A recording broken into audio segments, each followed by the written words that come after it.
talking about your stress seminars that you give, and I just wondered if you could tell everyone what you do in those. I do some things like we look at thoughts that really increase people's stress levels. Some of the things that do influence our stress, our diet.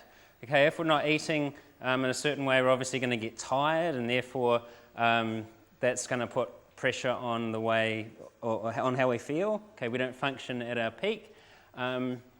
It stops us from thinking clearly. Exercise, okay, is a pretty obvious one. If we don't exercise properly, then obviously we're going to have increased stress. Procrastination. Like, for example, a lot of people get stressed out because they procrastinate. And if you look behind the thinking of procrastination, it's the idea that, well, it'll be more fun if I do it later. But actually, of course, it isn't. And instead, you've actually made it the rest of your life a sort of more an anxious life, because you're conscious that you have to do this thing, and you just, you take this with you throughout the rest of the day. So another thing we do is I divide people into groups and give them various situations as to how they would deal with their stress. And it's interesting because often I take some of the groups out and I say, look, I want you to come up with the most creative, imaginative way of dealing with this stressful situation. And then we put them back into the groups.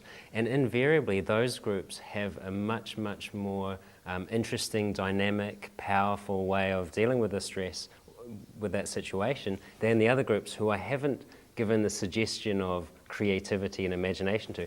So it's amazing, if you have some sort of difficulty with stress, sometimes it's just a matter of saying, well, how can I deal with this in an imaginative, creative, fun way? Is that a possibility here?